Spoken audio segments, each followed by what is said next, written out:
အားလုံးမင်္ဂလာပါခင်ဗျဒီနေ့ကျွန်တော်ဆွေးနွေးခြင်းတဲ့အကြောင်းအရာလေးကဒီဇုံလုံးကမ်းတာဘယ်သူတွေလဲဆိုတဲ့အကြောင်းအရာလေးကိုကျွန်တော်ဆွေးနွေးခြင်းတာပေါ့နော်ဒီအကြောင်းအရာလေးကဒီကျွန်တော်တို့နေပေါ့နော်ကျွန်တော်ရဲ့ဒီမိတ်ဆွေတွေနိုင်ငံရေးမိတ်ဆွေတွေပေါ့နော်ဒီနေ့မြန်မာနိုင်ငံမှာဖြစ်နေတဲ့ဒီစစ်ပွဲတွေပေါ့ဗျာစစ်ပွဲတွေအကြောင်းဖြစ်နေတဲ့ဒီနိုင်ငံရေးအခြေအနေနိုင်ငံတကာအခြေအနေပေါ့ကျွန်တော်တို့ဆွေးနွေးကြည့်တဲ့အခါဆွေးနွေးကြတဲ့အခါကြတော့ပေါ့ဗျာဒီအများစုလည်းဖြစ်နိုင်တယ်လို့တချို့လည်းအေးပေါ့ဗျာအများစုပေါ့နော်ကျွန်တော်နဲ့ဒီပတ်သက်တဲ့လူတွေနဲ့ဆွေးနွေးကြည့်တဲ့အခါသူတို့ကဒီနေ့ဖြစ်နေတဲ့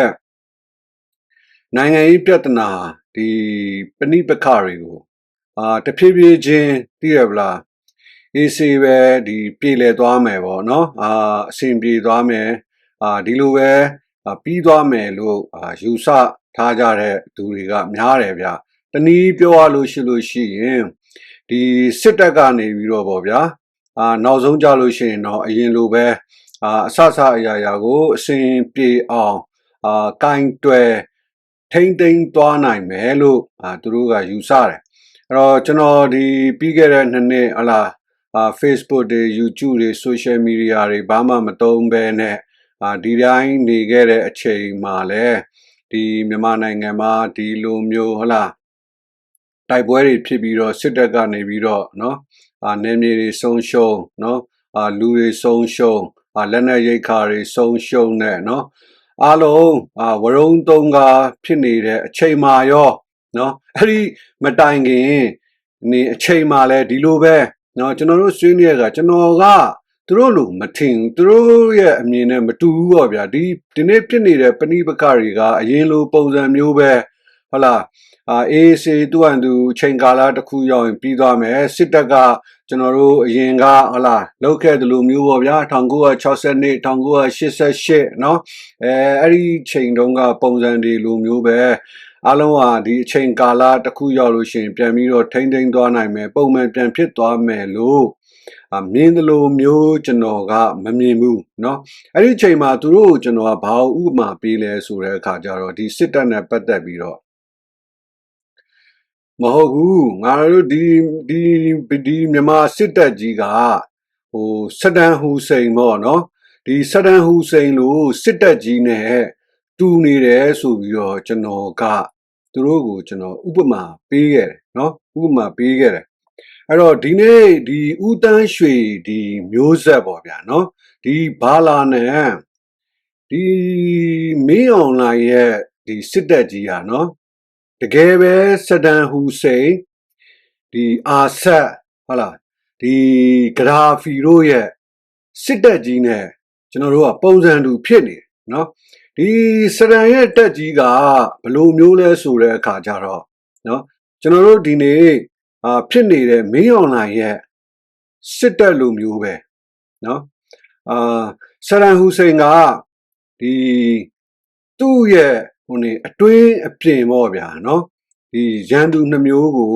သူကရင်ဆိုင်ရတယ်ပြောလို့ရှိရင်တော့ဗျာပြေရင်းနဲ့ပြေပပေါ့နော်ဒီနိုင်ငံတကာနဲ့သူ့ရဲ့ပြေရင်းနဲ့ပေါ့နော်အဲ့လိုမျိုးသူကရင်ဆိုင်ခဲ့ရတာအဲ့တော့ဗျာကျွန်တော်တို့ဒီစဒန်ရဲ့ဒီသူ့ရဲ့ပြေရင်းနိုင်ငံရေးအခြေအနေကိုကျွန်တော်တို့ပြန်ပြီးတော့ကြည့်နော်ပြန်ပြီးတော့ကြည့်ရင်ဒါဒီနေ့လူငယ်တွေရောနော်လူကြီးတွေရောအကုန်သိပြီးသားဒီစဒန်ကတိုင်းပြည်ကိုအုပ်ချုပ်တဲ့အချိန်အခါတော့ဒီသူ့ရဲ့ဒီပြည်သူလူထုအပေါ်မှာဖိနှိပ်ချုပ်ချယ်မှုတွေနဲ့ဒီရက်ဆက်ကြမ်းကြုတ်မှုတွေကနော်ဒီအလွန်ကိုပြင်းထန်လုံးအားကြီးတယ်အရန်ကိုပြင်းထန်လုံးအားကြီးတယ်ဟုတ်လားသူကဒီသူ့ရဲ့အတိုက်ခံတွေကိုသာမဟုတ်နော်ဒီသူ့ကိုအလုတ်လုတ်ပေးနေတဲ့သူ့ရဲ့လူတွေဟုတ်လားသူ့ရဲ့ဗိုလ်ချုပ်တွေဒီသူ့ပါတီတဲကဒီခေါင်းဆောင်တွေကိုပါနော်သူကဒီဖြုတ်ထုတ်ရှင်လုပ်တာဒီနှိပ်ဆက်ညှဉ်းပန်းဟုတ်လား တက်ဖြတ်မှုတွေနော်ဒီလိုမျိုးလုပ်တာဒီအစည်းအဝေးလုံနေတဲ့တန်လန်းတွေမှာတော့မှာပဲအစည်းအဝေးခန်းတွေကနေပြီးတော့ခေါ်ထုတ်သွားပြီးတော့ပေါ့ဗျာနော်ဒီလိုမျိုးသူကိုယ်တိုင်ပဲဒီပစ္စတိုနဲ့ဟုတ်လားဒီတက်ဖြတ်ပစ်တာမျိုးတွေအဲ့လောက်ထိသူကရက်ဆက်ကြမ်းကြုတ်တာနော်ပြီးတဲ့အခါကျလို့ရှိရင်ဒီသူ့ပြည်ရင်းထဲမှာဖြစ်တဲ့ဟုတ်လားဒီကတ်လူမျိုးတွေရဲ့ပုံကံထားကြမှုတွေအပေါ်မှာဟုတ်လေသူကဒီဓာတုလက်နက်တွေကိုအသုံးပြုပြီးတော့ဒီကတ်လူမျိုးတွေကိုဒီတက်ဖြတ်ခဲ့တာတွေသူကျူးလွန်ခဲ့တယ်လုပ်ခဲ့တယ်နော်ဒါတွေအပြင်ကိုဒီကျွန်တော်တို့ဟလာဒီအီရတ်စစ်ပွဲပေါ့ဗျာနော်ဒီအီရတ်စစ်ပွဲမှာဒီသူ့စစ်တပ်ကဒီအတော်အထိနာခဲ့လို့ပြောရမယ်ဒီရှစ်နှစ်အတွင်းမှာเนาะသူ့ကိုဒီအခြားဒီ RN နိုင်ငံတွေနဲ့အနောက်နိုင်ငံတွေကဒီထောက်ပံ့ပေးနေတာတော့သူ့မှာအတော်လေးကိုအထိနာခဲ့တယ်သူ့ရဲ့စစ်ရင်အားကလည်းတော်တော်ကိုရုပ်ရော့သွားတာเนาะဒီလိုအခြေအနေမျိုးကိုစရန်ကဒါသူရင်ဆိုင်ခဲ့ရတယ်ပြီးတဲ့အခါကျရင်ဒီလူများစုဖြစ်တဲ့ပေါ့เนาะလူများစုဖြစ်တဲ့ဒီရှီယာတွေရဲ့ဟုတ်လား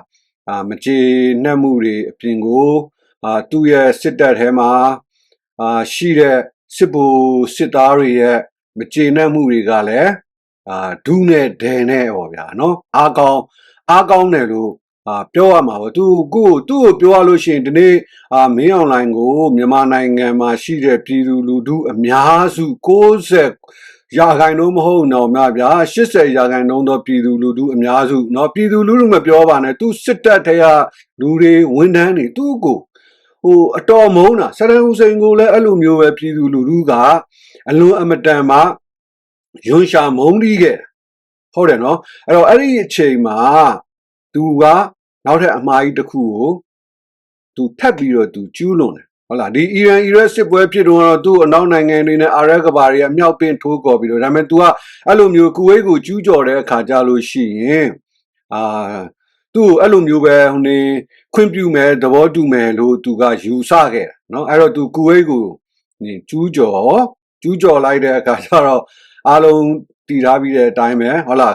ပရမဂတ်ဖွာဖြစ်တဲ့အခါ1991မှာဟုတ်လားဒီနိုင်ငံတကာဒီတပ်ပေါင်းစုကြီးကနေပြီးတော့အီရတ်ကိုလက်ဆင့်ပေးပြီးတဲ့အခါကျတော့ဒီအရင်တော့ပိတ်ဆို့မှုတွေပေါ့ဗျာနော်ဒီပိတ်ဆို့မှုတွေကအရင်တချို့ပိတ်ဆို့မှုတွေကဒီ unilateral ဆိုတဲ့တနိုင်ငံနဲ့တစ်ဖက်တည်းကပိတ်ဆို့တာဒါပေမဲ့အီရတ်ကိုကြားတဲ့အခါကျတော့အဲ့လိုမျိုးမဟုတ်တော့ဘူးဒီတကပြစ်ဒဏ်ခက်ပိတ်ဆို့မှုတွေကဟုတ်လားဒီ UN resolution လို့ခေါ်တဲ့ United Nations ဒီ Security Council မှာပါဝင်တဲ့9နိုင်ငံပြင်ဟုတ်လားဒီကုလသမဂ္ဂနိုင်ငံတွေအကုန်လုံးက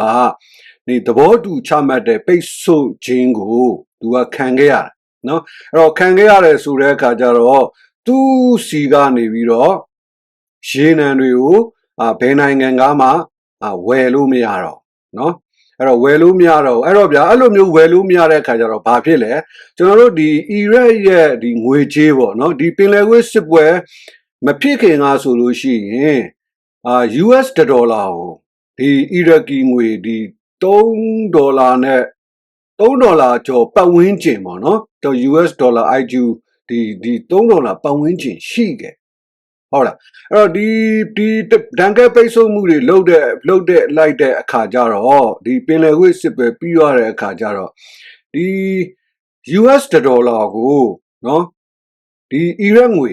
$3000ကိုရောက်သွားတယ်အရင်တော့က US နေအီရတ်ဒေါ်လာအီရတ်ကဒီ1 IQD ကို US $3ကျော်ပတ်ဝန်းကျင်ရှိတာကနေအခုပင်လယ်ကွေ့စစ်ပွဲပြီးတဲ့အခါဒဏ်ကဲပိတ်ဆို့မှုတွေလုပ်တဲ့အခါမှာ US ဒေါ်လာကိုအီရတ်ငွေ$3000ဖြစ်သွားတယ်ငွေကြေးဖောင်းပွားမှုကအရန်ကိုများပါတယ်နော်ရင်းနှီးမြှုပ်နှံမှုတွေလည်းမလာဘူးသူစီကရေနံလည်းမဝယ်ဘူးဗျာနော်စီးပွားရေးကအဲ့ဒီအချိန်မှာအီရတ်ရဲ့စီးပွားရေးကဘုံကိုလဲကျသွားတဲ့အနေအထားမျိုးကိုရောက်သွားတာနော်အဲ့လိုအခြေအနေမျိုးဖြစ်သွားတာဟောဗျာနော်အဲ့တော့အဲ့ပိတ်ဆို့ခံရတဲ့အဲမှာဒီဘန်နာရေးတွေလားဒီလိုမျိုးဒီရေနံတွေအပြင်ကိုကျွန်တော်တို့ဒီစားနဲ့ရိတ်ခါတွေเนาะဒီအခြေခံလူသုံးကုန်ပစ္စည်းတွေဟုတ်လားစေဝါတွေအစပေါ့ဗျာเนาะဒီလက်နက် လက်နက်ခဲယမ်းတွေနော်အကုန်လုံးပေါ့အဲ့ဒီဟာတွေအကုန်လုံးကပိတ်ဆို့ခြင်းကိုခံလိုက်ရတယ်အဲ့လိုပိတ်ဆို့ခြင်းကိုခံလိုက်ရတဲ့အတွက်ကြောင့်မလို့အီရတ်ရဲ့ဒီအီရတ်ကဒီစစ်တပ်ကြီးဟာဘာဖြစ်လဲလုံးဝအင်အားချိနေပြီးတော့နင်းဖြစ်သွားအဲ့ဒီအချိန်မှာအီရတ်ကနော်သူကဆဒမ်ဟူစိန်ကမိတ်ဆွေလဲသူ့စီမှာနေမရှိဘူးเนาะအဲ့ဒီအချိန်မှာအရင်တော့သူနဲ့ဖြစ်ခဲ့တယ်ဟုတ်လားဆိုဗီယက်ကလည်းသူ့ကိုဖြစ်တယ်ဘာညာပဲသဘောထားပေါ့ဗျာเนาะအဲ့တော့သူ့ကိုဆိုဗီယက်ကလည်းအဲ့အချိန်မှာဟုတ်လားအကာအကွယ်မပေးနိုင်ဘူးတရုတ်ကလည်းအကာအကွယ်မပေးဘဲနဲ့သူကဘလို့ခေါ်လဲဆိုတယောက်တည်းဒီအထီးကျန်เนาะထီကိုပြစ်သွားတာเนาะအဲ့လိုအခြေအနေမျိုးကိုဆဒမ်ဟူစိန်ရဲ့စစ်တပ်ကြီးကရောက်ရှိသွားတာအဲ့လိုရောက်ရှိသွားတဲ့အခါကျတော့ဒီနေ့ကျွန်တော်တို့ဒီမင်းအောင်လှိုင်ရဲ့ဟုတ်လားဒီအခုဖြစ်နေတဲ့စစ်တပ်ကြီးရဲ့အခြေအနေကိုကြည့်လေဗျာနော်အခုဖြစ်နေတဲ့မင်းအောင်လှိုင်ရဲ့စစ်တပ်ကြီးရဲ့အခြေအနေကိုကြည့်ဒီသူ့တပ်ကလောလောဆယ်မပြိုကွဲသေးတာပဲရှိတယ်နော်မပြိုကွဲသေးတာပဲရှိတယ်ဒါပေမဲ့ဒီအတွင်းလှိုက်စားဒီခြေအပ်နေနော်အတွင်းလိုက်စားခြေအပ်နေတယ်သူ့ရဲ့ဒီစစ်တီဟုတ်လားဒီတပ်သားတွေနော်ရဲဘော်အရာရှိတွေဘာတွေပြောနေလဲနော်ဘာတွေဖြစ်နေလဲကျွန်တော်တို့အားလုံးဟုတ်လားမြင်းနေကြားနေတာပဲဟုတ်တယ်ဗလားကြည့်နှလုံးပါလို့ရှိရင်ကြည့်နားပါလို့ရှိရင်နားထောင်ကြည့်နော်ဒီသူ့ဝန်ထမ်းတွေဘာတွေဖြစ်နေလဲနော်သူဝန်ထမ်းတွေရဲ့ဂျားမှာသူ့အပေါ်မှာမကျေနပ်မှုတွေနော်ဝေဖန်တန်တွေနော်အမြဲတမ်းထွက်နေတာလာကမလုံလောက်တာအစဒီလိုစစ်ပွဲဖြစ်နေတဲ့နေရာမှာနတ်စမတွေဆရာဝန်တွေနှစ်ပေါင်းများစွာဟုတ်လားဆေးရုံတွေဆေးခန်းတွေပြောင်းရွှေ့ခွင့်မရှိဘဲမှသွာလာခွင့်မရှိနော်ပိတ်လောင်ခံနေရတဲ့ဟာမျိုးတွေကအစနော်ဒီနေ့ဖြစ်နေတာဝန်ထမ်းလောကကြားထဲမှာသူ့ရဲ့ဒီတက်ထဲမှာနော်အဲ့တော့ဒီကျွန်တော်တို့ဦးတန်းရွှေတင်မဟုတ်ပါဘူးဗျာဦးနေဝင်းပေါ့နော်ဦးနေဝင်းလက်ထက်တဲကနေစပြီးတော့ဒီစစ်တပ်ကြီးကိုကျွန်တော်တို့ကအခွင့်အရေးတွေဟုတ်လားအာဏာတွေလုတ်ပိုင်ခွင့်တွေအကြောက်တရားတွေနဲ့တိဆောက်လာခဲ့တာနော်ဒေဝရစစ်တပ်ကြီးဒေဝရစစ်တပ်ကြီးအခွင့်အရေးအာဏာအကြောက်တရားတွေလုတ်ပိုင်ခွင့်တွေနဲ့တိဆောက်လာခဲ့တဲ့ဒီဒေဝရစစ်တပ်ကြီးမှာပြင်လို့မရတဲ့ဒီအကျင့်ပြတ်ဟုတ်လားခြားစားမှုနဲ့ဒီစိတ်ဓာတ်ကြာဆင်းမှုတွေကဒီနေ့ဆိုလို့ရှိရင်အခုချိန်ဆိုလို့ရှိရင်ကုစားလို့မရတော့တဲ့အခြေအနေနော်ဒီမာဖီးယားစစ်အုပ်စုရဲ့ခိုင်းကောင်းဆောင်မင်းအောင်လှိုင်ကိုယ်တိုင်လက်မှန်ချနေရတဲ့အချိန်လည်းဖြစ်တယ်နော်မင်းအောင်လှိုင်ကိုယ်တိုင်လက်မှန်ချနေရတဲ့အချိန်လည်းဖြစ်တယ်အဲ့တော့ကြည့်ဗျာအခုဆိုလို့ရှိရင်ဟုတ်လားဒီစစ်တပ်ရဲ့ဒီအပေါ်ပိုင်းဟုတ်လားဗိုလ်ချုပ်တွေရဲ့ဂျားထဲမှာအပေါ်မှာဘာဖြစ်လဲဒီစစ်ဗိုလ်ချုပ်တွေအချင်းချင်းဂျားမှာအာဏာတွေလူနေကြတယ်နော်အာဏာတွေလူနေကြတယ်မြင်တဲ့အတိုင်းပဲနော်တန်းရွှေရဲ့လူဟုတ်လားမောင်အေးရဲ့လူတိန်စိန်လူရွှေမန်းလူနော်ခုမင်းအောင်လိုင်းလူစိုးဝင်းလူမင်းအောင်လိုင်းကဒီလိုပြစိုးဝင်းကပြတ်သားတာမာတာမင်းအောင်လိုင်းကတော့ဖျားတကဒါမျိုးတွေကအစပေါ့ဗျာနော်သူတို့ရဲ့ဒီထိပ်ပိုင်းမှာဟုတ်လားအာနာလူနေတဲ့အာနာလူဝယ်ကြီးဟာအကြီးအကျယ်ဖြစ်နေတယ်နော်သူ့လူငါလူဝေစုခွဲလို့မတဲတဲ့ဖြစ်စဉ်တွေကလည်းနေမကောင်းကြားမကောင်းအခြေအနေပါဒါတွေကိုမင်းတက်သေးပြဥပမာပြဆိုလို့ရှိရင်အဲ့ဒီအလုပ်ကိုထိုင်လို့ဖို့အတွက်ကျွန်တော်ကအဲ့ဒီဟာတွေကို scholar မဟုတ်ဘူးเนาะအဲ့ဒါတွေကိုတနေရာတိုင်းမှာတစ်ခါတည်းပြဖို့အဲ့ဒါတွေတက်တင်တဲ့အထောက်အထားနဲ့ကြည့်ချင်းအင်တာနက်လောကမှာကြည့်လို့ရတယ်လေအကုန်လုံးကိုယ့်အနေကိုကြိုက်တယ်လို့ဟုတ်တယ်ဗလားအဲ့တော့ဒီအာနာလူဝဲကဒီစစ်တပ်ရဲ့ဒီထိပ်ပိုင်းမှာသာမဟုတ်ဘဲနဲ့เนาะဒီယူနီဖောင်းချွတ်ဟုတ်လားဒီယူနီဖောင်းချွတ်ထားတဲ့လူတွေပေါ့ဗျာเนาะဒီ ဒီအာဏာရှင်လုပ်ဖို့အတွက်ကိုဒီသူတို့တိဆောက်ခဲ့တဲ့ဟုတ်လားချမ်းဖို့ပါတီထဲမှာလည်းအာဏာလူပွဲတွေမကျေနပ်ပွဲတွေကလည်းတိုးတိုးတိတ်တိတ်တစ်မျိုးကြဲကြဲလောင်လောင်တဖုံကျွန်တော်တို့မမြင်ချင်းမကြားရင်အဆုံးဖြစ်နေတယ်နော်အခုချမ်းဖို့ကိုအခုမင်းအောင်လည်းသူ့လူတွေ900လောက်ဟုတ်လားလွတ်လိုက်တယ်ကိုယ်စလဲတွေအဲ့တော့ချမ်းဖို့ထဲမှာငကိုယ်လုံးတဲကရှိခဲ့တဲ့စီနီယာတွေဟုတ်လားစီနော်ပေါင်းချုပ်ဟောင်းတွေနော်အောက်ခြေကနေအပေါ်တက်ဖို့ကြံရွယ်နေတဲ့တချို့အရက်သားတွေနော်အားလုံးမကျင်တတ်ကြအောင်ဟုတ်လားဥမာကြောင်မျိုးမင်းတကောင်ဖွာနေဘူးလေကျွန်တော်ပြောတာဘူးလေလောက်ဆွေယူဒါနင်းဖြစ်တော့မယ်နော်ဒီကောင်ပြောနေပြီဆိုဟုတ်လားအခုဗာလဲဘူးလေလောက်ဆွေယူခေါ်ပြီးတော့မေးမြန်းတာတို့ဘာတို့ညာတို့ဗျာဒါတွေကသူတို့ကစားလည်းဖြစ်ရင်ဖြစ်မှာလူစိတ်ဝင်စားအောင်လို့ဒါပေမဲ့အခြေအနေကိုပြောပြတာနော်ဘာတွေဖြစ်နေလဲဆိုတော့စစ်တပ်ကြီးနဲ့စစ်ယူနီဖောင်းချုပ်ပါတီကြီးဟုတ်လားစစ်ဖို့ပါတီကြီးထဲမှာအာဏာလူပွဲတွေဖြစ်နေနော်အဲ့တော့ထိပ်ပိုင်းကဒီစစ်ကောင်းရှောင်တွေကနော်သူတို့ဒီအာဏာပိုင်ဆိုင်မှုအဒွန့်ရှည်ဖို့နော်ဒီရှီဂျီပင်ဂျိုကင်ပြီးတော့ဗာဖြစ်လဲတိုင်းပြည်ကိုအခုရောင်းစားလိုက်ပြီရှီဂျီပင်ဂျိုကင်ပြီးတော့တိုင်းပြည်ကိုရောင်းစားရုံနေမဟုတ်ဘူးနော်ပူတင်ကိုရေနေချမ်းနဲ့လက်ဖက်တုပ်ပါဗာဖြစ်လဲတဲခင်းနေရတဲ့ဒီရင်သွေးချက်နဲ့လက်ဖက်တုပ်ကိုဟုတ်လားတဲခင်းပြီးစပွဲတို့လုံနေရတဲ့အနေအထားမှာရှိတယ်ဒီနေ့ဒီစစ်ကောင်းရှောင်တွေရဲ့အနေအထားကနော်အဲ့လိုအပေါ်ပိုင်းမှာအဲ့လိုဖြစ်နေတဲ့အချိန်မှာဒီကျွန်တော်တို့အောက်ခြေဟုတ်လားနေစစ်သားတွေနော်ဒီစစ်တီတွေကြတော့ဘာဖြစ်လဲစားရမယ်နေရမယ်စုပ်လဲစုစားလဲယူ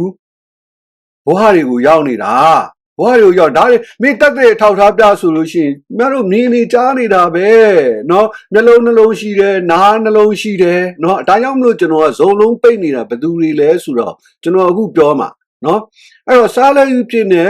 အဲ့ဒီစစ်ကောင်းရှောင်တွေကိုပုံကံဖို့ဒါမှမဟုတ်လို့ရှိရင်အမိတ်မနာခံပဲနဲ့เนาะဒီမိခင်တိုက်ရင်နဲ့စခန်းတွေကိုစွန့်ခွာထွက်ပြေးကြဖို့เนาะအဲ့လိုစွန့်ခွာထွက်ပြေးကြဖို့ဖြစ်နေတဲ့အနေဒါဒီအချိန်ကိုက်ဘုံနေတလုံးလိုပဲအချိန်ကိုက်ဘုံတလုံးရဲ့ဒီနိုင်စက္ကန့်တန်းနေလိုမျိုးပဲเนาะချွေးပေါက်ကြလာဟာဘယ်အချိန်ဒီဘုံပေါက်တော့မလဲဟုတ်လားဒီကြိုဖြုတ်ဖို့အတွက်လဲရှာလို့မတွေ့တော့အပြေရှာမတတ်တော့အဲ့လိုအနေထားမျိုးကိုဒီနေ့ကျွန်တော်တို့ရဲ့စစ်တပ်ကြီးကရောက်ရှိနေတာတနည်းပြောရလို့ရှိရင်ဆရန်ဟူစိန်ကြုံတွေ့ခဲ့တဲ့အခြေအနေမျိုးကိုဒီနေ့မာဖီးယားစစ်အုပ်စုเนาะဒီမင်းအောင်လှိုင်ရဲ့ဒီစစ်အုပ်စုမာဖီးယားစစ်အုပ်စုကအဲ့ဆရန်ဟူစိန်ရဲ့အခြေအနေကိုဒီနေ့ရောက်နေတာเนาะအဲ့တော့ဒီစစ်သားတွေဟုတ်လားဒီမိသားစုလိုက်เนาะဒီစစ်ပွဲတွေမှာเนาะဒီစကန်ဒိန်ဒီတိုက်ပွဲတွေမှာဟုတ်လားတေဆုံးထွက်ပြေးကြရတယ်တေဆုံးကြရတယ်ဗျာเนาะအလံဖြူထောင်နေကြတာတွေเนาะဒါတွေကခမမော်ရယ်ဘိုင်းရာကြည့်လို့ရှိရင်အလိုအမတန်မှကိုဂုံသေးကကြာပြီးစိတ်သက်ကြဆင်းစီတာသူတို့အတွက်ဖြစ်တယ်သူတို့ဘဝမှာတစ်သက်လုံးဒါမျိုးမကြုံခဲ့ကြအောင်เนาะအဲ့တော့ဒီရိခါမရှိလို့ဟလားစစ်ကူမလာလို့လေမဝဲလို့ဟလားဒီစခန်းတစ်ခုမှာဟလားတနေရာထဲမှာပဲလာပေါင်းနှစ်ပေါင်းများစွာဟုတ်လားစခန်းကုန်းတွေမှာဘာဖြစ်လဲရေမရှိရိခါမရှိချီစံမရှိเนาะစစ်ကူမရှိနဲ့ငရဲကန်းလို့ထောင်ချခံထားရတဲ့ဒီစစ်သားတွေရဲ့ဘဝအတေးကြစဉ်းစားကြည့်လို့ရှိရင်တေးမလားเนาะလက်နဲ့ချမလားအဲ့ဒီအနေထားနှစ်မျိုးမှာပဲသူတို့မှာရှိတယ်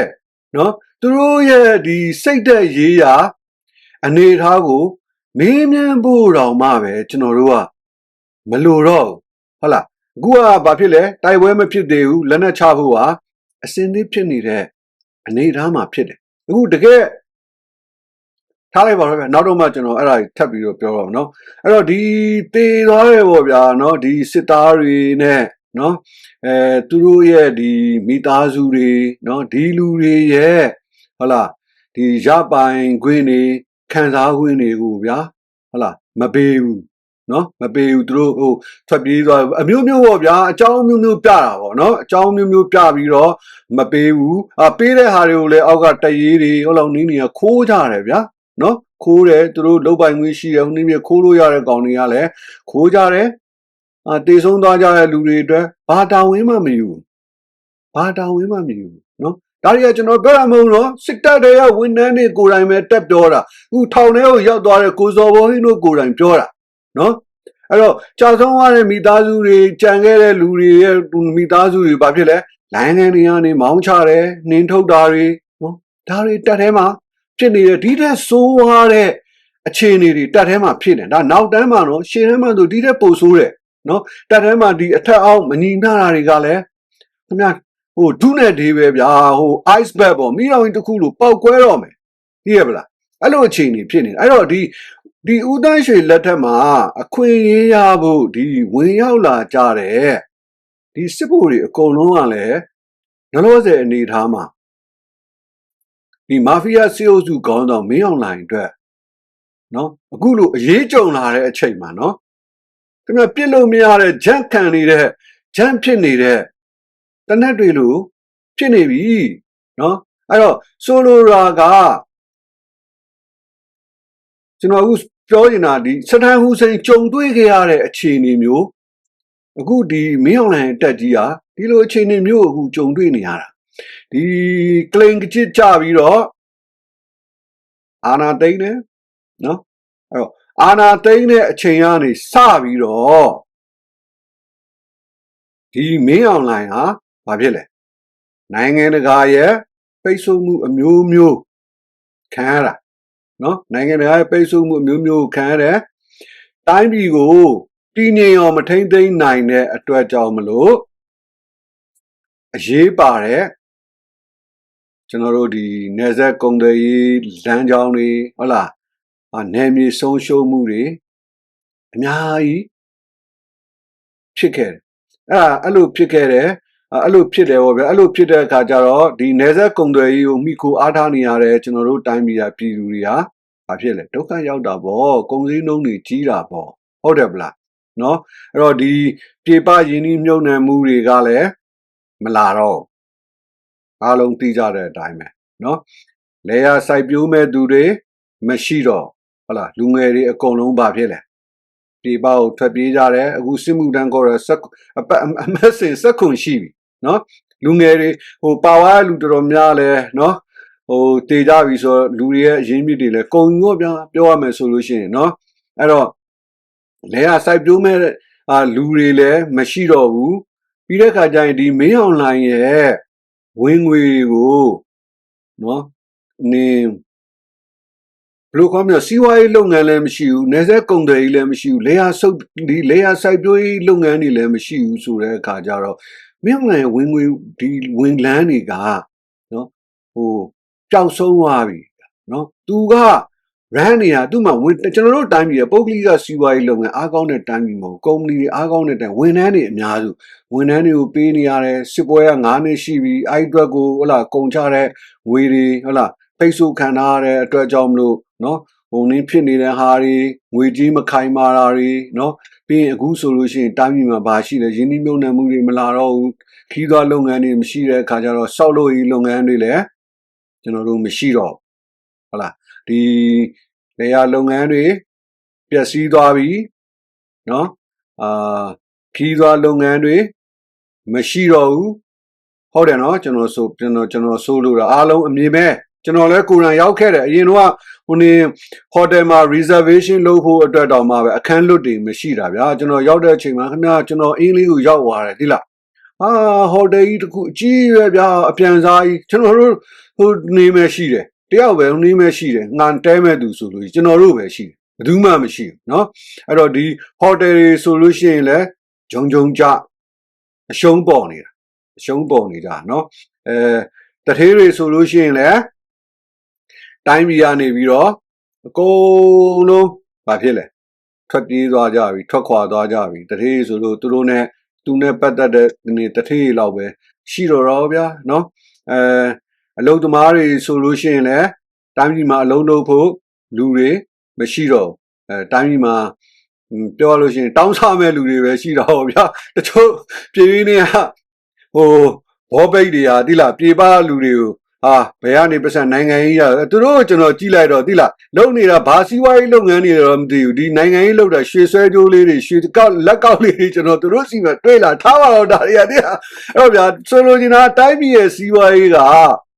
ဘုံဘုံလဲပြီးတော့ပြိုကျသွားပြီ collapse ဖြစ်သွားပြီနော်တိုင်းပြည်ရဲ့စီးပွားရေးကနော်ငွေကြေးဖောင်းပွားမှုဆိုလို့ရှိရင်လည်းကျွန်တော်တို့ဒီဦးသိန်းစိန်တို့ဟုတ်လားဒေါအောင်ဆန်းစုကြည်တို့လက်ထက်မှာဆိုဒေါ်လာကို1300ဟုတ်လား1350ပတ်ဝန်းကျင်ကနေအခုဆိုလို့ရှိရင်ဒေါ်လာကိုခင်ဗျာ4000နဲ့9000ကြားမှာနော်ကုန်စည်နှုန်းကြည့်မလားကုန်စည်နှုန်းကတော့ဗျမတက်ပဲနဲ့နေမလားဟုတ်တယ်ဗလားညရွှေဈေးကြည့်မလားဘာကြည့်မလဲနော်အဲ့တော့ဒီလိုမျိုးအဖက်ဘက်ကနေပြီးတော့ကြာဆုံးသွားတဲ့ကျွန်တော်တို့မြန်မာပြည်တိုင်းပြည်ရဲ့ဒီမာဖီးယားစစ်အုပ်စုရဲ့ဒီစစ်တပ်ကြီးကနော်တကယ်စဒန်ဟူစိန်နော်ဒီမကြာဆုံးခင်မှာကြုံတွေ့နေရတဲ့စစ်တပ်ကြီးလို့ဖြစ်နေတယ်အဲ့တော့တိုင်းပြည်နဲ့ဒီစစ်တပ်ကြီးဒီလိုဖြစ်ရခြင်းအဓိကအကြောင်းရင်းကပြောရလို့ရှိရင်တော့ဒီမင်းအောင်လှိုင်ရဲ့အာဏာရမတ်ငန်းတက်မှုကြောင့်သူတို့စီမံရေးဆွဲလိုက်တဲ့မြေလှန်စနစ်ကြောင့်ကျွန်တော်တို့ဒီနေ့တိုင်းပြည်ရဲ့ဘဝဟာကြာပုံရောက်သွားကျွန်တော်တို့ဒီနေ့တက်မတော်ဟာဂုံတိတ်ကမရှိတဲ့တက်မတော်ကြီးအဖြစ်ကိုလူပုံလယ်မှာခင်ဗျထင်းထင်းရှားရှားကြီးဘူးမင်းလင်းလင်းနေသွားတာကျွန်တော်တို့မြန်မာပြည်သူတွေမဟုတ်ဘူးနော်နိုင်ငံတကာတကယ်ပါလုံးကမြင်သွားပြီးတော့စစ်ဒီမင်းအောင်လှိုင်ရဲ့စစ်တပ်ကြီးကိုဟာသားလုပ်နေကြတာနော်ဟာသားလုပ်နေကြတာအဲ့တော့ तू ဖြတ်တဲ့ထဲမှာနော် तू ကအကုန်လုံးဖြတ်တာမြေ तू ရဲ့မြေလန်စနစ်မှာ तू အာဏာရဖို့အတွက်အဓိကရွေးချယ်သဘောထားဖို့ဗျာဒီအရင်တော့ပြည်ရင်းထဲမှာဆိုလို့ရှိရင်ဒီစုဖွဲ့ထားတဲ့ဟုတ်လားဒီလူထုအခြေပြုနော်လူထုအခြေပြုအဖွဲ့အစည်းတွေဟုတ်လားအခုဆိုလို့ရှိရင်ဘာဖြစ်လဲဒါသူတို့ရွေးချယ်သွားတဲ့လက်နက်ကိုင်တော်လိုင်းရေးကြောင်းမလို့မြန်မာပြည်ထဲမှာအခုဆိုလို့ရှိရင်ဒီလူထုအခြေပြုအဖွဲ့အစည်းတွေဟာမရှိသလောက်ရှားပါသွားပြီနော်အားနေသွားတယ်အားလုံးကစင်ကလျားဖြစ်သွားတယ်နော်အကုန်လုံးပြုံးတီးသွားတာဗျာဒီအခုဆိုကြည့်တဘာဝဘေးအန်ရကြာရောက်လို့နှင်းပြလို့ရှိရင်ကိုညီမဲ့လူတော်မှပဲမတွေ့ရသလောက်ဖြစ်နေတယ်နိုင်ငံတကာအကူအညီဆိုတာလဲမပြောသလောက်အနေအထားမျိုးကိုကျွန်တော်တို့တိုင်းပြည်ဟာအဲ့လိုမျိုးဖြစ်သွားတာအဲ့လိုဖြစ်တာ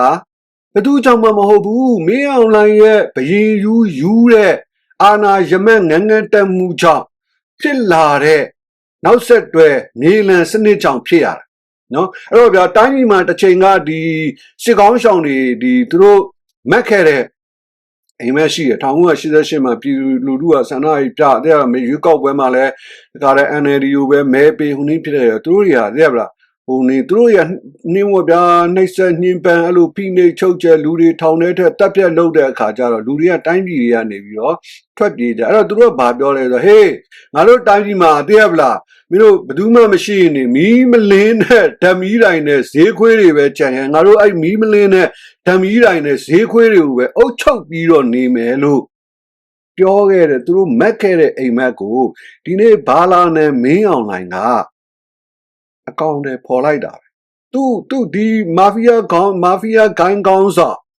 မင်းအောင်လှိုင်ရဲ့ဒီမြေလံစနစ်က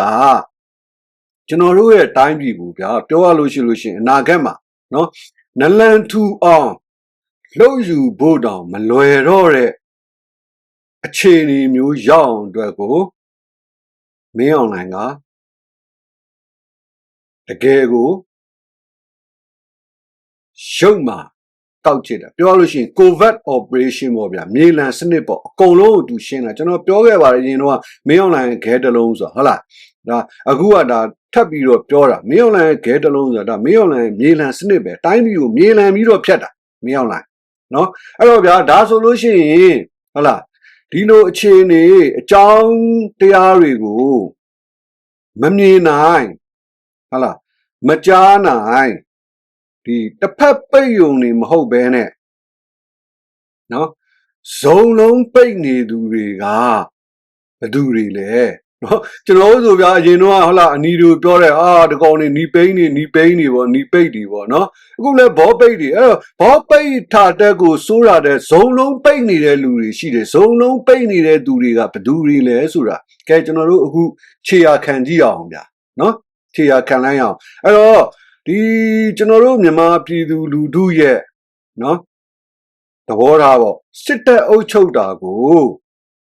လက်မခံနိုင်ဘူးဗျာနော်အဲ့လိုလက်မခံနိုင်တဲ့အတွက်ကိုလည်း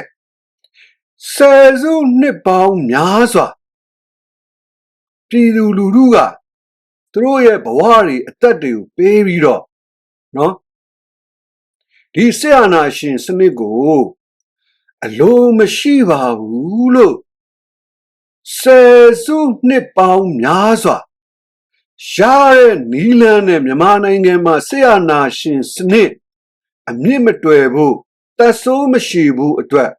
နော်သူတို့ရဲ့ဘဝတွေအသက်တွေအနာဂတ်တွေကိုအစေးခံပြီးတော့ဆယ်စုနှစ်ပေါင်းများစွာတိုက်ပွဲဝင်လာကြတာနော်အဲ့ဒီပြည်သူလူထုရဲ့အတန်တွေကိုမကြားနိုင်တော့အောင်ပိတ်နေတဲ့နားတွေကန်းနေတဲ့မျက်လုံးတွေနော်ပိတ်နေကန်းနေတဲ့မျက်လုံးတွေမဟုတ်ဘူးဟလားဘလောင်ပလဲနော်ဟာ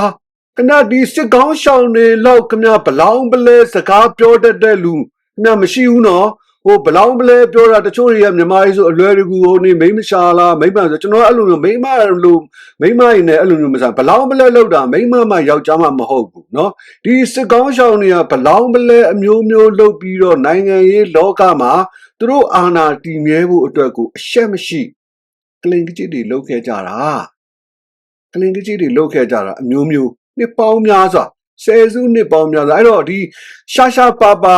နော်ကျွန်တော်တို့ဒီမဲပေးခွင့်ရှိတဲ့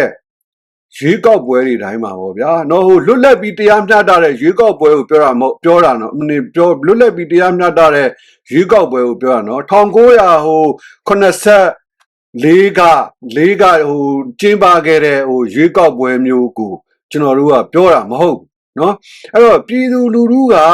သူတို့ဒီအခွင့်အရေးရတိုင်းဗျာဟိုလွတ်လပ်ပြီးတရားမျှတတဲ့ရွေးကောက်ပွဲရှင်သူတို့မဲထွက်ပေးတယ်နော်သူတို့ဒီစစ်ကောင်းချောင်တွေကို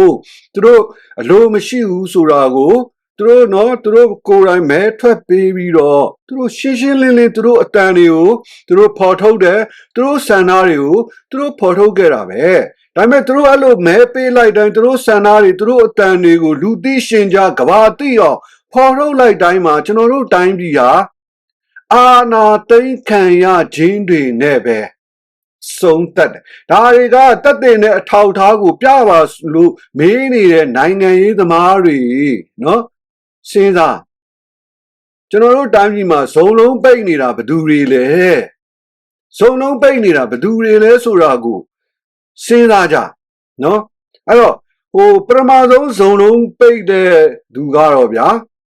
ကျွန်တော်တို့အားလုံးလည်းသိတယ်နော်ကျွန်တော်တို့ဒီ uniform ချွတ်ပြီးတော့နော်ဒီစစ်ဖို့ပါတီပေါ့ uniform ချွတ်စစ်ဖို့ပါတီပေါ့ဗျာနော်အဲ့တော့ဒီစစ်ဖို့ပါတီရဲ့ငါတို့ဒီပါတီဟုတ်လားမူဝါဒတွေတန်တိတ်ထန်တွေနော်သူတို့ရဲ့ပါတီလုပ်ငန်းစဉ်တွေယုံကြည်ချက်တွေရည်မှန်းချက်တွေကိုခင်ဗျားတို့သွားဖတ်ကြည့်နော်ခင်ဗျားတို့ထောက်ခံတဲ့လူတွေဆိုပိုဖတ်တဲ့တယ်အတိုက်ခံတွေဆိုရင်လည်းသွားပြီးတော့ဖတ်တဲ့တယ်ဒီ USDP ဒီစစ်ဖို့ပါတီရဲ့သူတို့ရဲ့ဒီယုံကြည်ချက်တွေရည်မှန်းချက်တွေလုပ်ငန်းစဉ်တွေပါတီမူဝါဒတွေတော့ဖတ်ကြည့်အဲ့တော့သူတို့စီမှာရှိတဲ့သူတို့ပါတီရဲ့မူဝါဒယုံကြည်ချက်လုပ်ငန်းစဉ်တွေနဲ့လက်တွေ့သူတို့တိုင်းပြည်ကို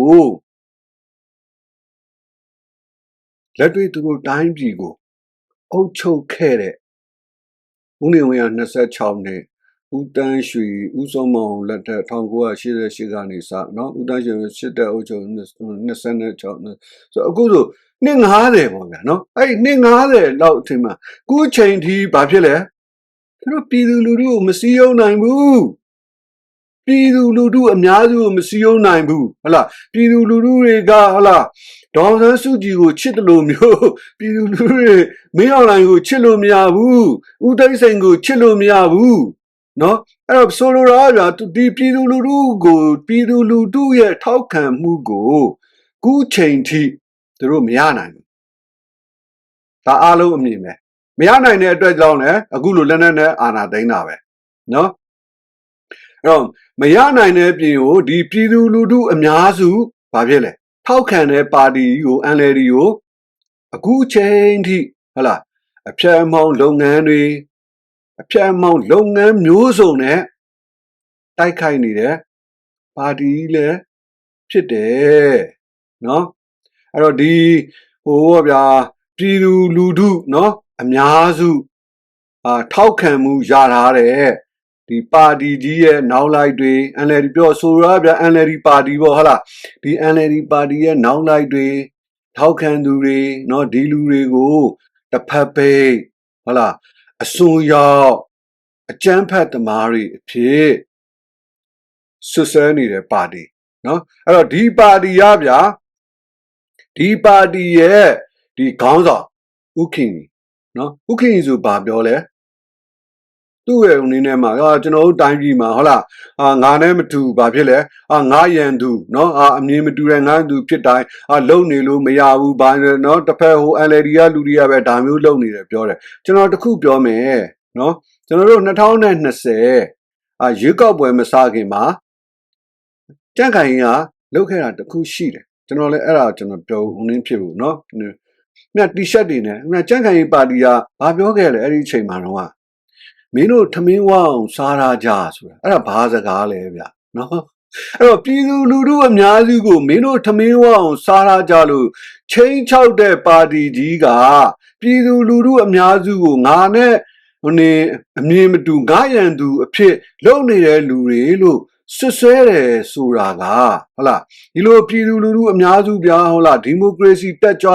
နော်လှုပ်ရှားတဲ့သူတွေပေါ့အဲ့တော့ဒီလူတွေကိုသူကနေပြီးတော့ငါနဲ့မတူငါရန်သူနော်အမြင်ကွဲပြားမှုတွေကိုလက်မခံတဲ့ဒီအစွန်းရောက်တွေအကြမ်းဖက်တွေပြဆွဆွဲတယ်ဆိုတဲ့အခါကျတော့ဒီခင်ဗျာကြံ့ခိုင်ရေးပါတီကနေပြီးတော့ဖွဲ့ထားတဲ့စွမ်းအားရှင်တွေဒီနေ့ငပေါက်လိုဂရုံမျိုးသူစိတ်တလိုဟုတ်လားဂရုံမျိုးနော်ဒီလိုဂရုံမျိုးတွေနဲ့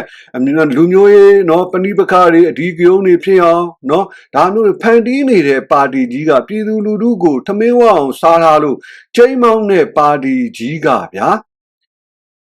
ကျွန်တော်တို့ဒီ NLD နဲ့ဟိုနည်းနဲ့ဟုတ်လားခင်ဗျဆွဆွဲဒါတွေဆွဆွဲနေတယ်ဆိုတဲ့အခါကျတော့ဗျာကဲအများပြည်သူလူထုကြီးဇုံလုံးကန်းနေတာဘာတူလဲဇုံလုံးကန်းနေတာဘာတူလဲတရားစဉ်းစားနော်တိတ်ပြီးတော့လဲအတ္တတွေမကြီးကြနဲ့ညံ့ညံ့တတတွေးကြနော်အဲ့တော့ဒီအမဲအများစုအနိုင်ရထားတဲ့ပါတီကြီးကိုစစ်တပ်ကအာဏာသိမ်းတာကိုဒီကြံ့ခိုင်ရေးပါတီအပါဝင်ဒီအမျိုးသားရေးအင်အားစုများဆိုပြီးဟိုပါတီဒီပါတီပေါ့ဗျာဟိုအိမ်ချမ်းမြေပွဲသားအယောင်းဝယ်လို့အလုတ်သမားဒီငှားရန်ရေးပို့ဆောင်ရေးဟုတ်လားအလုတ်သမားတွေထိုင်းကိုပို့နေတဲ့လူတွေအဲ့လိုပါတီထောင်းတယ်ပေါ့ဗျာအဲ့လိုပါတီတွေအကုန်လုံးစုပြီးတော့ဗာဖြစ်လေဒီလိုအာဏာတယောက်တည်းမြောက်ပင်ပေးခဲ့တယ်နော်ဒီလက်မဲအများစုအနိုင်ရရှိရဲ့ NLD ပါတီခေါင်းဆောင်ကိုအချင်းပြတ်ခြားစားမှုဆိုတဲ့ဟုတ်လားဒီရုပ်မာတဲ့ဆွဆွဲမှုတွေနဲ့ဗျာနော်ရုံမာတဲ့ဆွဆွဲမှုတွေနဲ့ဆွဆွဲတယ်ဗျာနော်အဲ့လိုဆွဆွဲပြီးတဲ့အခါကြလို့ရှိရင်ဒီအစိုးရောက်ဒီလူမိုက်တွေပေါ့အစိုးရောက်လူမိုက်တွေဟလားဘာမှအမြင်မရှိတဲ့အမြင်ချင်းမြောင်းတဲ့သူတွေရဲ့ထောက်ခံမှုကိုရဖို့ကြိုးစားနေတဲ့ပါတီလည်းဖြစ်တယ်ကြံ့ခိုင်ရေးပါတီကြီးကနော်အဲ့တော့ဒီပါတီကြီးရဲ့ဒီထိပ်ပိုင်းခေါင်းဆောင်တွေဆိုတာဗျာသူတို့ကတော့ဒေါ်ဆန်းစုကြည်ကိုအကျင့်ပြတ်ခြားစားတယ်လို့သူတို့ဆွဆွဲနေတာနော်ခင်ဗျာသူတို့ပိုင်ဆိုင်တဲ့ဟာတွေကိုလည်းကြည့်ကြံ့ခိုင်ရေးပါတီကခေါင်းဆောင်တွေဆိုကြည့်လိုက်ပြည်သူလူထုကအကျင့်ပြတ်ခြားစားတဲ့တခိုးတွေအဖြစ်တာသူတို့ကိုမြင်တယ်ကြံ့ခိုင်ရေးပါတီကခေါင်းဆောင်တွေမှန်သမျှနာမည်နော်အကုန်လုံးကဘာဖြစ်လဲတခိုးတွေအဖြစ်အကျင့်ပြတ်ခြားစားတဲ့သူတွေအဖြစ်ခင်ဗျနာမည်ကြီးတဲ့သူတွေကြီးပဲတက်တဲ့ထောက်ထားတွေမင်းတို့ပြဆိုလို့ရှိရင်အဲ့ဆိုမြန်မာပြည်ပြန်လာခဲ့မယ်စုံစမ်းစစ်ဆေးမယ်ဗျာကဲဟုတ်တယ်ဗလားအဲ့တော့နိုင်ငံရဲ့ဒီအိုးအိမ်ချမ်းလယ်မြေချမ်းတွေကို နော်ဒီတရုတ်ကလားတွေ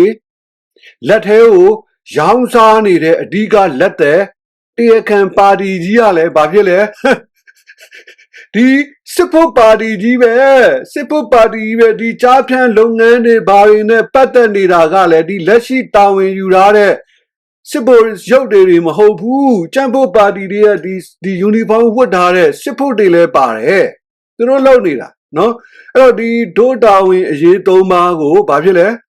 ငွေနဲ့ရောင်းစားတဲ့ပါတီကလည်းဒီစစ်ဖို့ပါတီပဲနော်ဒီဗုဒ္ဓဘာသာကိုအခုဆိုလို့ရှိရင်ဘယ်လောက်ဆိုးလဲဗုဒ္ဓဘာသာကိုအရေးကြီးဘာသာအဖြစ်ရောက်ဖို့ဘာဖြစ်လဲဒီနေ့ဗုဒ္ဓဘာသာကိုရောင်းဝါညှိုးနှွမ်းအောင်အဓိကလုပ်နေတဲ့ပါတီကလည်းစစ်ဖို့ပါတီပဲစစ်ဖို့ပါတီကိုအခုဥက္ကဋ္ဌကောင်းဆောင်နေတာသူစီမှာအဲ့ဒီ covert operation အဖျက်အမှောင့် operation စီမံချက်တွေအကုန်ရှိတယ်စီမံချက်တွေအကုန်ရှိတယ်နော်အဲ့တော့ခုနကကျွန်တော်ပြောခဲ့တယ်ကြားဖြန့်လုပ်ငန်းမှာသူတို့လက်တယ်ဆိုတော့ဟုတ်တယ်လေနော်အဲ့ဒါအမှန်ပဲညသိချင်လို့ရှိရင်ကျွန်တော်ပြန်လာပြီးတော့စုံစမ်းစစ်ဆေးခွင့်ပေးဒီကြားဖြန့်နေအတွက်ဟလာဒီမှတ်ပုံတွင်နေနော်passport တွေရောင်းစားနေရလဲဒီတရားဝင်အခုလက်ရှိဦးနည်းနေမဟုတ်ဘူးစစ်ဖို့ရုပ်တွေလောက်အကတွေမဟုတ်ဒီစစ်ဖို့ဒီပါတီတွေကဦးနည်းနေလဲပါတယ်နော်တရုတ်တွေကိုခင်ဗျလဲတွေရောင်းစားနေတဲ့စစ်ဖို့ပါတီကကောင်းနေတိုင်းပြည်ရဲ့အရင်းမြစ်တွေကိုခင်ဗျရောင်းစားနေတာအခုချိန်ထိစစ်ဖို့ပါတီကကောင်းနေအာဏာသိမ်းရခြင်းအဓိကအကြောင်းရင်းထဲမှာလဲဒေါအောင်ဆန်းစုကြည်လက်ထက်မှာတော့လို့ဒီစစ်ဖို့ပါတီဝင်တွေဒီစစ်တပ်ကြီးစိုးရေးဝါဒရှိမှအသက်ရှင်နိုင်မဲ့ကောင်တွေကသူတို့ခိုးလို့မရတဲ့အတွက်ကြောင့်မလို့ခိုးဖို့အဓိကအကြောင်းရင်းလဲပါတယ်အာဏာသိမ်းတဲ့ထဲမှာနော်အဲ့တော့ဒီနေ့လို့ကျွန်တော်တို့တိုင်းပြည်ရဲ့အချုပ်အခြာအာဏာကြာဆုံးအောင်ဟုတ်လားပြည်သူလူထုကိုလုံးဝပါဗျာဒီနလန်မထူပေါ့နော်ဒီမျိုးတုံးအောင်နိုင်ငံကိုမြေလံစနစ်နဲ့နော်နိုင်ငံကိုမြေလံစနစ်နဲ့မီးမလင်းနဲ့ဓာတ်မီးရိုင်နေနဲ့မီးမလင်းတဲ့ဓာတ်မီးရိုင်နေနော်မီးမလင်းတဲ့ဓာတ်မီးရိုင်နေနဲ့ဒီဈေးခွေးတွေသာကြံပလေးစီဈေးခွေးတွေသာကြံပလေးစီနော်လူမျိုးတုံးတပ်ဖြတ်မှုကိုခင်ဗျာပေါ်တင်ရောတိုးတိတ်ရောကျူးလွန်နေတဲ့ပါတီကြီးလည်းဖြစ်တယ်ဒီနေ့စစ်ဖို့ပါတီဟာနော်အဲ့တော့ဒီလိုစစ်ဖို့ပါတီကဘာဖြစ်လဲတစ်ဖက်ကလူတွေကိုအချမ်းဖက်သမားတွေအပိတ်တွေလို့ဆွဆွဲနေတာဘယ်သူစုံလုံးကန်းလဲဗျာနော်အဲ့တော့ပြည်သူတွေကျွန်တော်တို့ပြည်သူတွေကသူတို့ပြောသလိုတစ်ဖက်ပိတ်တယ်ဆိုလို့ရှိရင်ပေါ့ဗျာနော်ဒီစစ်ဖို့ပါတီကဇုံလုံးပိတ်နေတာဗျာနော်ဇုံလုံးပိတ်အဲ့တော့ကျွန်တော်တို့မြန်မာနိုင်ငံမှာဒီနေ့ဇုံလုံးပိတ်နေတာဘယ်သူတွေလဲလို့မေးလိုက်လို့ရှိရင်နံပါတ်1ဖြေရမှာကစစ်ဖို့ပါတီဒီနေ့ကျွန်တော်တို့တာကြီးမှာဇုံလုံးပိတ်နေတာဘယ်သူတွေလဲစစ်ဖို့ပါတီနော်အဲ့တော့နောက်တဲ့စစ်ဖို့ပါတီကတော့ဗာလဲနောက်တဲ့ဒီဇုံလုံးပိတ်တဲ့ပါတီကတော့ဘယ်ပါတီလဲဘာလိုင်းနိုအေးချောင်းကိုအဆုတ်ကောင်းတဲ့ဒေါ်တက်ခိုင်ရဲ့ပြည်သူရှေ့ဆောင်ပါတီပဲပြည်သူရှေ့တော့သူလဲစုံလုံးပိတ်နေတာပဲနော်သူလဲစုံလုံးပိတ်နေတာအဲ့တော့ဒေါ်တက်ခိုင်ကဘလောက်ဆိုးလဲဆိုတော့ဒီနေ့သူတိုင်းပြည်ရဲ့နော်အခြေအနေနဲ့ဒီစစ်တပ်ရဲ့အခြေအနေမှန်ကိုမသိပဲဒီကျွန်တော်တို့ပြည်သူတွေကိုတိုးတယ်ဝါပေါ့ဗျာတိုးတယ်ဝါဆိုတာမြေလံစနစ်လို့ခေါ်နော်ဒီတိုးတယ်ဝါကိုဆင်နွှဲဖို့မင်းအောင်နိုင်ကိုစားစကားတွေထွက်ပြီးတော့ပြောပေးနေတဲ့ပါတီလည်းဖြစ်တယ်ဗျနော်ဘလောက်တောင်မှပဲဇုံလုံးကန်းလဲဆိုတာသူတက်ရဲ့အခြေအနေကို तू မသိဘူးနော် तू ကကျိမ်းမောင်းနေတာတိုတယ်ဝါဆင်နွှဲဖို့မြေလံစနစ်ကုနဲ့ဟိုနေချဖို့အတွက်ကိုနော်तू ကဆင်နွှဲနေတာအဲ့တော့မေးဗျာဟုတ်လားကျွန်တော်တို့တိုင်းပြည်မှာဇုံလုံးကန်းနေတာဘယ်သူတွေလဲဆိုအဲ့ဇုံလုံးကန်းတာဒေါ်တက်ခိုင်တို့နော်အဲ့တော့ဗျာဒီအတူရောင်ရွေးကောက်ပွဲကြီးကိုနော်ခြုံပြီးတော့ပြောလိုက်မယ်နော်ဒီအတူရောင်ရွေးကောက်ပွဲကြီးကို ဝင်ပြိုင်မဲ့ပါတီတွေအကုန်လုံးကဘာဖြစ်လဲဇုံလုံးပိတ်တွေပဲဗျဇုံလုံးပိတ်ပါတီတွေပဲနော်အဲ့တော့ဒီဇုံလုံးပိတ်တွေဟာသူတို့ရဲ့လက်တွေဘဝမှာပြည်သူနဲ့သူတို့အတူမရှိဘူးနော်ပြည်သူကိုကူညီမှုလည်းမရှိဘူးရှေ့ဆောင်မှုလည်းမရှိဘူးနော်ပြည်သူကိုတာဝန်လည်းမယူဘူးနော်အာဏာကိုယူပြီးတော့ကိုဂျိုးရှာဖို့လုပ်နေတဲ့ပါတီတွေကြီးပဲနော်ကျွန်တော်ပြောရှင်းတယ်နော်ကိုဂျိုးရှာဖို့လုပ်နေတဲ့ပါတီတွေကြီးပဲအဲ့တော့ဒီမျိုးဖြတ်ပါတီတွေနော်သာသနာဖြတ်ပါတီတွေဇုံလုံးကန်းပါတီတွေကြီးပဲလို့တော့မှလည်းတနည်းကျွန်တော်တို့ကပြောလို့ရတယ်ကိုဂျိုးရှာဖို့ရုံနေမဟုတ်ဘူးနော်မျိုးဖြတ်ဖို့သာသနာဖြတ်ဖို့အတွက်ကိုဒီအတူရောင်ရွေးကောက်ပွဲကိုဝင်တဲ့ဇုံလုံးကန်းပါတီတွေလို့လည်းကျွန်တော်တို့ပြောလို့ရတယ်နော်အဲ့တော့ဒီပါတီတွေကိုပြည်သူလူထုအနေနဲ့ဘလို့မှအားကိုယုံကြည်လို့မရဘူးဗျနော်အားကိုယုံကြည်ကျွန်တော်မင်းဒီပါတီဘယ်ပါတီတို့ယုံကြည်ဘယ်ပါတီမှယုံကြည်အားကိုမှပြောကြန့်ခိုင်ရဲ့ဒီစစ်ဖို့ပါတီရဲ့ website ကိုတွားကြည့်လိုက်မယ်ပြောထားတာနော်ကြန့်ခိုင်စစ်ဖို့ပါတီရဲ့ပဲပြည်သူလူထုကယုံကြည်အားကိုလို့ရပါပြီသူပါတီဝင်တွေဒုက္ခရောက်နေတာဒီ9နှစ်လုံးအဲ့စစ်ဖို့ပါတီဘာတွေလုပ်ပေးခဲ့လဲနော်အဲ့ဒါကြောင့်မလို့ဒီလိုဇုံလုံးပိတ်ပါတီတွေကရှင်းပြောရလို့ရှိရင်ဗျာဒီနေ့ဖြစ်နေတဲ့ဒီနေ့ကြုံတွေ့နေရတဲ့မင်းအောင်လှိုင်ရဲ့စစ်တပ်ကြီးနော်ဒီဆဒမ်ဟူစိန်လို့စစ်တပ်ကြီးနဲ့အတူတူမကြခင်မြန်မာနိုင်ငံမှာကြာဆုံးပျောက်ကွယ်သွားကြတော့မယ်လို့ဒါကျွန်တော်အတိအကျကျွန်တော်ပြောလိုက်တယ်နော်အားလုံးကိုကျေးဇူးတင်ပါတယ်